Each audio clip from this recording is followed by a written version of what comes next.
บัดนี้เป็นครั้งที่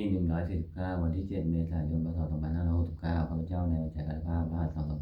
230เขาเป็นวิจารณ์สัตยายพุทธมนต์ถวายเป็นพุทธบูชาธรรมบูชาสังฆบูชาและเป็นอาจารย์บูชาในองค์พระพุทธเถระเจ้าองค์หลวงปู่สมเด็จหลวงปู่บุญเดชบุตรดาตลอดทางครูบาอาจารย์ผู้เป็นเจ้าของวิชาจินดาวันนี้ขอเทพเทวดาเจ้าทั้งหลายโปรดจงมาอนุโมทนาในการสวดอธิษฐานข้าพเจ้านี้ขออนุโมทนาคุณพระรัตนตรัยครูบาอาจารย์และเทพเทวดาทั้งหลายโปรดจงบรรดาจิตของข้าพเจ้าเป็นสมาธิอันควรในการสวดอธิษฐานมนต์ต่อไปเกิดนุ่มเทวดาธรรมตาจักรวาลเลสุอัตตาขันยันตุเทวดาสัตตมังมุนิราชกาสุนันตุสังโมกตังสักเกกเมตลุเปกิเลสิขาลันตะเลจันทริเกวิมานิติเปรัตเตเจคาเมตลุวนาคาเนเกยวัตุเมเกเตบุมันติยันตุเทวชราสารวิกเมยักขะขันธปนาธาติตันตาสันติเกยังมุนิวาลาวจดังสัตโวเมตันตุธรรมะตนะกะโลยมตันตาธรรมะตนะกะโลยมตันตาธรรมะตนะกะโลยมตันตาสัมมาการติกตานะโมตัสสะภะคะวะโตอะระหะโตสัมมาสัมพุทธัสสะนะโมตัสสะภะคะวะโตอะระหะโตสัมมาสัมพุทธัสสะนะโมตัสสะภะคะวะโตอะระหะโตสัมมาสัมพุทธัสสะโอโตตัจจวิยะคานาติเมตานังอัญญังพุทโธเมตานังวรังเอเตนะสัจวัตเตนะสัจเมตุสัพพทานาติเมตานังอัญญังธัมโมเมตานังวรังเอเตนะสัจวัตเตนะสัจเมตุสัพพทานาติเมตานังอัญญังสัมโพเมตานังวรังเอเตนะสัจวัตเตนะสัจเมตุสัพพทา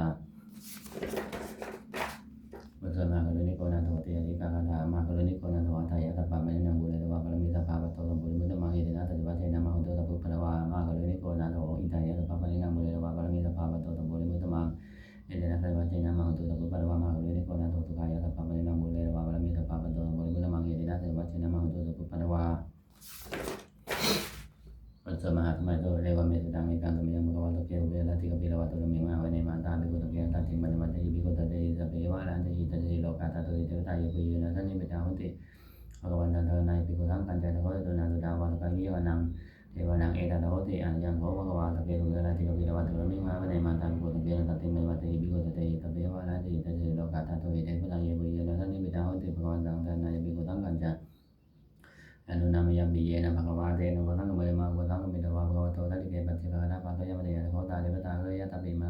นามาภะระวะบริโตสัมมาทิฏฐังวะภะหังปะทะเลยะปะทะนิตังวะภะหังสัมมิจฉยะเยวะเมวะสุดาวะเทโตเทวะสุอันตริตาภะคะวะโตปุตตะโตภะตุรังสุอันตโคตาเดวตาภะคะวันตังปิตวะเทวะเอกมันตังอันทังสุเอกมันตังนิตาโคเอกาเทวกาภะวะโตทัตติเกอิมังกานังอภาเตมหาธรรมโยภวานะธรรมิงเทวกายาธรรมะกตาอาคาธรรมะอิมังธรรมะธรรมยังสังกิตาเยวะอัปปราชิตาสังฆติตะโกภะลาเทวตาภะคะวะโตทัตติเกอิมังกานังอภาเตตัตตาภิกขโวสมาทังตุจิตังอโนโชกมังกังสุตานันตินะเนธนิกาเอตวะอินทนิยาเนลักขันตาติลักขันติมันติตาติขันโคปลาเทวตาภะคะวะโตทัตติเกมังกานังอภาเตเจตวะจีรังเจตวะปริกังอินทกิรังอาจมัมเมชันเตจรันติสาวิมาลาจุกมัตตาสุตันตาสุตุนาคาติตะโกปลาเทวตาภะคะวะโตทัตติเกมังกานังอภาเตเยเกจิพุตังสานังคตาเตนะเตนามิสันติปายโมเมมหายามนุสังเถหังเทวกายังบาลิบูเรสันติเตียตะโกภะคะวะภิกขุมันเตติเยปุเยนะภะคะเวตะเยปุเยนะภิกขเวตะโสโลกาตะโตสุเทวตาสันนิเดทาวันเตตะทากะทังเทนายภิกขุสังฆัญจเยปิเตภิกขเวอเหตุมัติธรรมตานังอันโตธัมมังมุตตาเตตัมปิภะคะวันตานังเอตะปะมาเยวะเทวตาสันนิวิดาเหตุสยถาภิมหังเอตระหิเยปิเตภิกขเวอะคะเวสันติยะนังกัตตมัตตานังอันโตธัมมังมุตตาเตตัมปิภะคะวันตานังเอตะปะมาเยวะเทวตาสันนิวิดาเวสันติสยถาภิมหังเอตระหิยาติคิริมิภิกขเวเทวกายานังนามานิกิเลสมิภิกขเวเทวกายานังนามานิเทติสามิภิกขเวเทวกายานังนามานิตังสุนาถาสัตตุกัมมนาสิกโลตาภาติสามิติเอวะมันเตติโกเตภิกขุภะคะวะโตปัจจโสตุภะคะวะเอตตะโวจะวิโลกะมนุกะลามิยะตะภุมมัสสะติตาเยติตาคิริกะปะละเมตตะธรรมหิตาปุตโตติยังวะสัลลินาโลมังสามิสัพพุโนโอทารมะสังสุตาวิวัตนะมะสังวิลามิโยปัญญสเตยะนามะเนกะปิโลนะเวตโตมะยิตาสัมภะเกสะเนตเตเทวกายาภิกตาเนวิจานะตะภิกขโว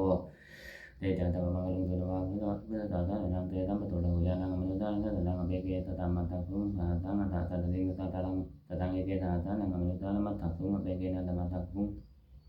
ติสัตตะภะพุทธาหุตันจะอันจะตะบังปิยะยะวะคิโลวะจักกุมารโตเมนิสัตตาสัมเกตันเนละเกเทวตาเทวกายาภิกตาเดวิชนะตะภิกขโวเยวังกิเลสเมกิเลนะอุปโตตัตตาตาวะยะคาภูมาปิตะวะละวะอิติมันเตโชมันวะละมันเตยะเตนะโมธัมมะนะโมปิมุนังตะเมนิวะนะอาชาตาตาหิมะวะตะยะกานะนะตะวันนิโนอิติมันเตโชมันวะละมันเตยะเตนะโมธัมมะนะอะภิกขโมปิมุนังตะเมนิวะนะ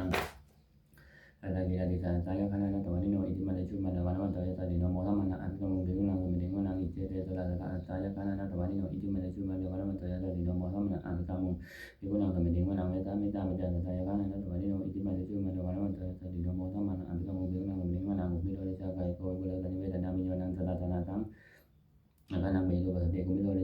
โสภะสมิติมนังบุริมันจติสังราชาตตะโสภะสติกันธรรมนาธิปติมหาราชาตติโหปุตตปิตตะสังโฆเทนะมะมะปะละอิทิมันจุมันนะวันวันตะเตนะโมธัมมานามิกังมุบินังมุนิมนังตังกินังจติสังราชาวิรุณโหตปิตตะติกุมันนาธิปติมหาราชาตติโหปุตตปิตตะสังโฆเทนะมะมะปะละอิทิมันจุมันนะวันวันตะเตนะโมธัมมานามิกังมุบินังมุนิมนังมัจจิมันจติสังราชาวิรุณโหตติ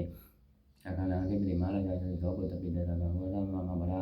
อิทิมันจุมันนะวันวันตะเตนะโมธัมมานามิกังมุบินังมุนิมนังมัจจิมันจติสังราชากุเวโรตปิตตะติยะคานังธิปติมหาราชาตติโหปุตตปิตตะสังโฆเทนะมะมะปะละอิทิมันจุมันนะวันวันตะเตนะโมธัมมานามิกังมุบินังมุนิมนังบุริมาทิตังตะตะโตทังกินามิโดวิรุณโกปัจจุมินามิโดปะโหกุเวโรตลังติสังจตุโรเตมหาราชาสมันตะตุโรติทันทันละนะทั้งตัวมาเลยครับ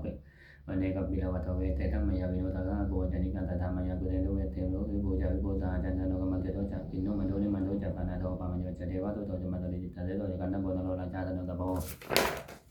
อะโกจะติโกเจวะติมะโลสุยาวะเชทายเตยันเยสราชาโนคัมหันตัมปาตาหาราชุปิโมทามนาภิกมุงภิกุนังสมิริงวะนังอะตะโกนะมะตานาคาเวสาลาตาตาจักกากัมมะละจัตตาลาอะโกมายากายสหายาดิวิยมุนาสตานาจะอากุนาคายสติโนเอลามโนมหานาโคโสภะสมิติมนังเยนาคาลาเจสหาราหารันติทิปาติจัมปะกิวิสุทธัจจโกเวหายตาเทวนามัจจาปตาจิตตาตุเวนัยติดัสนามังอภัยันตตานาคาราชานามาติสุปันนโตวิมะมะกติพุทโธทนาหิวใจปัญญาตานาคาสุปันนาคาธรรมกังสุพุทธังจิตาวจิราเทนะตัมพุทธังอตุลาติดาอาตโรวะทวะเตเตติมโตยะตติโนกาลกัญจามาวิตมาตุลาดานาเวกัสสะเวปัจจิติสุจิจะมหาราชนามิเจสหะตันจะปะริปุตตนังวัตเตเวโรจนะมัสสะตนะอิตวะปณิตนังลาหุปัตตมุภะขมุงสมัยโยธานิปัตตันเตวิกุณังสมิติกุณังอาโภจะเทวะปัตตวิจะเทโยโยตถาขมุงวโรนาวโรนาเทวะโสโมจะยะสัทธาธรรมเมตตากรุณากายิกากุเทวะยะสติโนตเตเตตะกายาเปนะตะวานิโนอิทิมันจุมันวันมันเตเตนะโมธัมมังอังคมุงวินังสมิติกุณังเอโดจะเทวะตาเลจะจะอัตมาจะเทตุเยมาจันทสุปนิสาเทวะอัตมาโกบุลากิตานักสุริยะสุปนิสาเทวะสุริยะมาโกบุลากิตานาคาตนิบุลากิตวะอาภูมันทวะลังกาลาหุนังวันโวเทโดตักโกปังกาบุเรโตเตตเตเตนะกายาสเปนะนะตะวันนิโนอิทิมันจุมันวันมันเตเตนะโมธัมมังอังคมุงวินังสมิติกุณังอัตถโกลาโบเดวะจลามาคีสิกขานิวะอริกโลอาริสักกาจโลราจักอุมาอุปานิพาติโน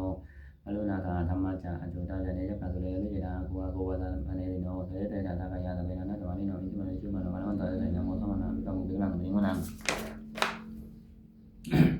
ธรรมนามหาธรรมนามนุษย์มนุษย์สุตมะกิทาปตุสิกาภูอาโกมโนปตุสิกาตะโกหะโยเทวะเยจโลหิตวะติโนปะละกามหาปะละกากุเดวะเยตติโนเสเตนะตะกายาสเปนะนะตะวันนิโนอิทิมันจุมันวันวันเตเตนะโมธัมมังอังคมุงวินังสมิติกุณังตุกาโลมหาโรนาโกเวกะนะตะสะโมทะละกายะมะโมคาภูอาโกเดวะวิจักขณะธรรมะตะหะละกะจามิตกะเจยะสติโนทัยยังคาวิจุโนยุสามิวัตติเสเตนะตะกายาสเปนะนะตะวันนิโนอิทิมันจุมันวันวันเตเตนะโมธัมมังอังคมุงวินังสมิติกุณังเจนิยะตุสัยมะกะตะกะเจยะสติโนสัมมิตกะละมะเจนะสุตินะมะจานะวะอิมานะระเดโนอาโกอาโกบาลนิมิตตาเสเตนะตะกายาสเปนะนะตะวันนิโนอิทิมันจุมันวันวันเตเตนะโมธัมมังอังคมุงวินังสมิติกุณังเตเตเทวะนิกายาตเปนะนะตะวันนิโนนามันวะเยนะอังคัญยุเยกันเยตจันทะภวุตตชาติมัคคีลังโคตินามานาทวังคัพเพโมฆะตะลังนาคัญจังวะจิตารินังสุภมาปรมัตโตจะปุตตายติมันโตตาทันนังกุมารโลติโตจะโตภะสมิติกุณังตาธรรมมะโลกานังมหาปัมมาวิติทติโกปโนชุมันโตปิสมะกายโยสัตถิโตตะเตตาตระโกวัจเจกวัตวัติโนเตสังจัมมาจตวะกาหะริโตวะลิวะลิโตเตจะตะเปภิกันเตติเนเตเวสมะมะเกมะลาทินาภิกามิปัสสะทนะปัสสะกานะธรรมัญญิยะเอทะคันหะถาพันตตาลากินะพันธมัตถุโวสมันตาบริวาเลธรรมาวมุญจิตาโคจินังติเตธรรมะเตโนกนาเตนังเปตยิปานินาตระมหาจาระลังกะตะวันเประวังยะธรรมะวุสุโกเมโกทะเนยันโตตวิสุโกตะถาโตปตุตาวะเตสัมพุทโธเทงวะเตตัญจตะพังมินะยะวะกิโนมะนะจักกุมารโตมะนิสัตตาสัมมะเกสาเนรเตมะลาทินาภิกันตาเตวิชานะภิกโวเอยะตัมมะมังกะลุงสุรวะพุทธศาสนาเมตตาลาเกปะกามุงเนสังโลมาเวอิชยุงสเปวิชิตาสังฆมาวะยะอิตายะตัยโนโมทะเตสาพุทธเยสาวะกันเตชะเนตาเตบุตโตจุลชัยยะภรนะโมเมพุทธเตสะรัตนะตยะนะโมเมพุทธเตสะรัตนะตยะธรรมิกาเตชะปะสิทธิปะสิเทวานาลายะบาลเมสมาสิทธิปัมมาเจอินทาจโลกาคัมภิรกาสมุตตาภูตุกังคาจะสัพพะมัจจยะปะสิทธิปะตุเตชะยะชยะตระเนตระเนอุตติอุตตินาทินาทิชยะชยะอะโคละตระนิสัยนี่ไหนแต่เธอนะมีรู้ราชบุตรนรกิจยะคัมภิรคัมภินาเกณฑ์นาคีบิสัจโพตกาลิจยะเธอนิมิตาโลกิจยะเรงกีสุตตามุขยาเทวะลุนะมุขสัตตะจยะจัมปาทินาคกุลกันโตยะคัจจโกนะตุลงตุกาลผู้ทรงติยะคันติปัจจยะชยะวะลุนะมุขยาตาทิจเจนาริปุณะสุติตระนิจยะตุขันธ์ยุจยะตระเนตะเดตตาจยะเทตระเนตะนิตตาเทมังคลา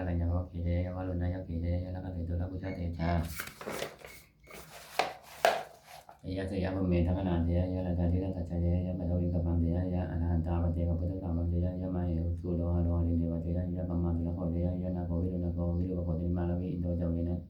เตโยวัลุโนอินโดจเวนะเตโยจะปุเวโรวัลุโนปิจาภิวโยจะปัจจุโนกุมาโลทันตาลาตะโกทัตอัฏฐาลาสามหาเทวาติเตตาวะสะอัจโยสิกิติโนตาวะสปาริยะธรรมโมภวนุเตชยะละโมให้ละโมจะกับโมจะทัตตะปะโลจะชยะกังเอนะชยะเตชนะชยะเตชนะชยะสติโหติเตเอเดนะพุทธะเตชนะหุนตุเตชยมังคลังชยเวพุทธะลิมโตยัมรัสสะปะปิโตระโยโกเตมิเตมุทิตายะตถาภมะคะนามิติโนชยเวพุทธะลิมโตยัมรัสสะปะปิโตระโยโกเตมิเตมุทิตายะตถาอิทัคคะนามิติโนชยเวพุทธะลิมโตยัมรัสสะปะปิโตระโยโกเตมิเตมุทิตายะตถาอิทัคคะนามิติโนชยเวพุทธะลิมโตยัมรัสสะปะปิโตระโยโกเตมิเตมุโกเตมิเตมุทิตายะมุทิตายะตถาภมะคะนามิติโนชยเวพุทธะลิมโตยัมรัสสะปะปิโตระโยโกเตมิเตมุทิตายะตถานะคะนามิติโนชยเวพุทธะลิมโตเนี่ยอายัมรัสสะปะปิโตระโยโกเตมิเตมุทิตายะตถาสัพพมะคะนามิติโนชายันโตปุริยมุเลโตยานันนันทิวัฒโนยวันตวังวิจโยหิเจยะสุเจยะมังคะเลอภราชิตาพลังเจติเสปตาวิโกกะเลอภิวิเศษเกสัพพะพุทธนาคัมโตโมทิติตุนะกันตังสุมาคตังสุปากันตังสุหุติตังสุขันโนสุสุโมโตจาสุยิทางกัมมาจาริโตปะทากินังกายกัมมังวจากัมมังปะทากินังมโนกัมมังปานิทิเตปะทากินานิกัตตวานะละพันตเตปะทากิเนเตอัตตาลตาตุอิตาวิรุณาพุทธะสานเนอโลกาตุอิตาโหตตาอโลกาตุอิตาโหตะสหสัพเพหิยาติภิรุนันตุปันโตเยเทวะสมิงกาเนลิกตาลิกายตาตะดังตุเกตังตุตัปปะตานะคันตุสัพพะสัตตานังนะคันตุทีนาตาตานังยากติปัตนาเตสังกัปเปปุเรนตุมโนรถายุตตะกะเลภวตันตุวัฏสังวัฏสายุตตะกะเลวัฏภวตันตุวัฏสังวัฏสาวัฏสังวัฏสาวราการตุกัจจตวะเตสังนิวาเรนตุจัตตปัตตาลกายตุกันติตัสสังหันตุยะถาละหังวัฏ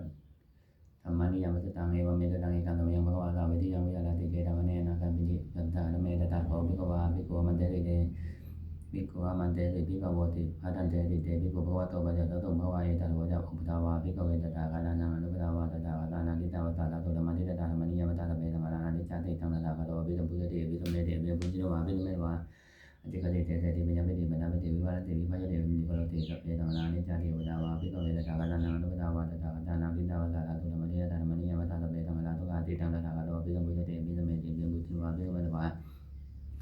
จิกเรเทเตติปัญญาปิติปัญญาปิติวิวัตติวิภัยติอุนิโกโลติสัพเพธรรมราทุกขาติอุปทาวาภิกขเวตตากานานังอนุปทาวาตถาคตานังทิตาวตาตาตุธรรมทิตตาธรรมนิยามตาตเปธรรมนัตถาติตังตถาคโตภิสัมพุทธติภิสัมเม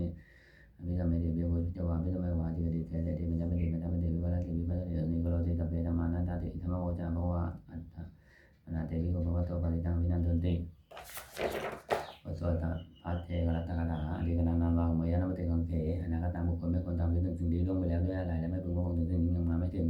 และถ้าดีธรรมีนันตังอภัตตัญจานาคตาบุคคลสิ่งเป็นอดีตก็แล้วไปแล้วสิ่งเป็นอนาคตก็ยังไม่มาปัจจุบันนั้นโยธรรมังตถาตาวิปัสสติทางอิทังอัตถังกุปังทางวิถามะนุปโลเยผู้ใดดำเกิดขึ้นเฉพาะหน้าในที่ทำงานในแจ่มแจ้งไม่งอนแง่ของเรื่องความประกวดการที่นั้นไว้อาเทวะพิจารณาตังโคชัญญามรณะตุเวความเพียรจิตต้องดังนอนนี้ข้าราชรวมตายในพวกนี้นาฮิโนสังกัปเตนะมหาเทเนนะมัจจนาเพราะการเป็นธรรมยุราทุเมนะมัจจมันเดือดเราอีวังวิหาริมาตัมเพียงหัวรัตมันที่ตามนางเวปเทกะและเทวติอันโตจิตเดมุนีผู้ทุกคนต้องการและผู้มีความเป็นอยู่เช่นนั้นไม่เกิดขันธ์ทั้งวันคือว่าผู้มีอยู่แม้เพียงนาทีเดียวก็น่าชม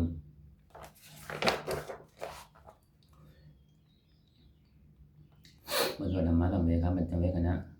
สัมเวทังลานิจจาขันธ์ร่างกายจิตใจและรูปธรรมนามธรรมทั้งหมดทั้งสิ้นมันไม่ได้เกิดขึ้นแล้วดับไปไม่ได้หายไปสัมเวทังลาทุกการขันธ์ร่างกายจิตใจและรูปธรรมนามธรรมทั้งหมดทั้งสิ้นมันไม่ได้เกิดขึ้นแล้วเกิดขึ้นแล้วแก่เจ็บตายไปสัมเวธัมมานัตตาสิ่งทั้งหลายทั้งปวงทั้งที่เป็นสังขารและไม่ใช่สังขารทั้งหมดทั้งสิ้นไม่ใช่ตัวไม่เป็นหนึ่งว่าเราว่าของเราว่าตัวว่าตนของเรา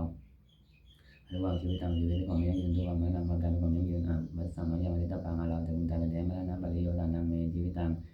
ชีวิตของเรามีความตายที่สุดเล่าชีวิตตามเมอนิยตามชีวิตของเราเป็นของไม่เที่ยงมรณะเมนิยตามความตายของเราเป็นของเที่ยงสัตตาคนที่จะสังเวชอันยังกายโยจิตังร่างกายนี้ไม่ได้ตั้งอยู่นานอาเตตวิญญาณหนึ่งอันเป็นวิญญาณจุดโทนพันธุ์อยู่แล้วอธิเสติชนะทัพพัทวินขึ้นแผ่นดินกาลิงกำลังอยู่ว่าประเดินว่าต้นไม้และต้นปืนนี้เราทำประโยชน์ไม่ได้อนิจจาวัฏฏะสังขารสังขารทั้งหลายไม่เที่ยงหนออุปาทวายะธรรมิโนมีความเกิดขึ้นและมีความเป็นไปเป็นธรรมดาอุปาทิเดวานิโรธาติให้เกิดขึ้นแล้วดับไปเรื่องของบุญมันมีโผล่เข้าไปสงบระงับสังขารทั้งหลายเป็นอย่างยิ่งสัพเพสัตตมราชิจาสัตว์ทั้งหลายทั้งปวงลงไรอยู่มะเร็งตัวจะมะเร็งทะเลที่ได้แล้วกำลังจะตายทะเลว่ามะเร็งตรงนี้แล้วก็จะตายเหมือนกันนาดีเมเอดาสังโยความสงสัยในความตายนี้ยังไม่มีใครเราเลย กัมมังสัพเพอิปเตอิกตังปุญญโนนโมทันโตตุนันโตโพนโตเยเทวะสมิทาเนทิกตาจิกายุกาสตังตุสิตังตุทุกขามุนตันโตมัตตาปิตังตุตังตุทุกขามุนตันโตมัตสัพเพยานิกาสิตังตุทุกขามุนตันโตสัพเพอัญญาติกาสิตังตุทุกขามุนตันโตสัพเพวิตาสัพเพจักขาสัพเพเปตาสิตังตุทุกขามุนตันโตสัพเพอัญญาลิยุปัญญายะสิตังตุทุกขามุนตันโตสัพเพนักขัตตังสิตังตุทุกขามุนตันโตสัพเพเทวะสิตังตุทุกขามุนตันโตสัพเพสมัยนังสมิชโนโบตุบูชาลมุตุนะโมพุทธโตกันติมิยะติภวานะโมพุทธโตกันติมิยะติภวานะโมพุทธโตกันติมิยะติภวาส่วนปฏิทานก็นะยาเทวตาสันติเวลาวาสนีทุเพกะเลปุติกะเลตะอิเตอิตาธรรมะเจนะวัตถุบุริตาโทติกะโลเตดาเวลามันทะเลเทระจมัจฉาโนกามิโกวตาลามิกาตานาปฏิปาตกากามาจเตตานิกมาจิตลาตปานะพุทธาสุตตะวันตุเตจาราพุทธายปิจันตสัมภวะตังเตยะตัสสะอัตถาวปฏิกานิยติกันธรรมะธรรมะวะลังปฏิจเตตัพเพปิทุกขะสะกะโลตุสังขยังทาตุจิรังตังธรรมโมธรรมะทะลายตุกะลาตังโกตุสัมมะโควะอัฏฐายะเจจายะอัมเหระโกตุสัทธัมโมสัพเพปิธัมมะจริโนวุสิสัพพะวุณยามะเมยะเวทิเตอรนังตุสัพเพปิปานิโนพุทธะตระเนสัมมาทารังเวทันโตกาเลเทวะภวตันโตวุฒิภาวะตระนังสมิทังเนตุเมนะนิมัตตาปิตาจัตตาจามิจังนะหันติพุทธกังเอวังธัมเมนะราชาโนปะจังนะหันตุสัพพะทาโยเทวตาอุเยชนะกะดาทุกขปตายนิจะนิทุกขาพยาปตายนิพยาทุกขปตายนิโตกาหันโตสัพเพปิปานิโนเอตาวตายามิหิสัพพะตังปุญญาตัพพะตังสัพเพเทวานุโมทันโตสัพพะตังเตตินิยาทานังทันโตตัตถายะตักขีลังละกันโตสัพพะทาภาวนาเวตาหันโตอาจารย์ตุเทวตากตาโบโตตุมังกะละกตาหันโตสัพพังมังกะลังละกันโตสัพพะเทวตาสัพพะพุทธานุภาเวนะโตติหันโตยะนันตะลังหันโตสัพพังตุมังกะลังละกันโตสัพพะเทวตาสัพพะพุทธานุสัพพะธรรมานุภาเวนะโตติหันโตนิรันตะลังหันโตสัพพังตุมังกะลังละกันโตสัพพะเทวตาสัพพะสังฆานุภาเวนะโตติหันโตนิรันตะลังสัพเพพุทธาภะปะตาเจกันันเตยังพลังอนันตนันเจนะละคัมมะนามิตโตสัพเพพุทธาภะปะตาเจกันันเตยังพลังอนันตนันเจนะละคัมมะนามิตโตสัพเพพุทธาภะปะตาเจกันันเตยังพลังอนันตนันเจนะละคัมมะนามิตโตสัพเพพุทธาภะปะตาเจกันันเตยังพลังอนันตนันเจนะละคัมมะนามิตโตสัพเพพุทธาภะปะตาเจกันันเตยังพลังอนันตนันเจนะละคัมมะนามิตโตสัพเพพุทธาภะปะตาเจกันันเตยังพลังอนันตนันเจนะละคัมมะนามิตโตสัพเพพุทธาภะปะตาเจกันันเตยังพลังอนันตนันเจนะละคัมมะนามิตโตสัพเพพุทธาภะปะตาเจกันันเตยังพลังอนันตนันเจนะละคัมมะนามิตโตสัพเพพุทธาภะปะตาเจกันันเตยังพลังอนันตนันเจนะละคัมมะนามิตโต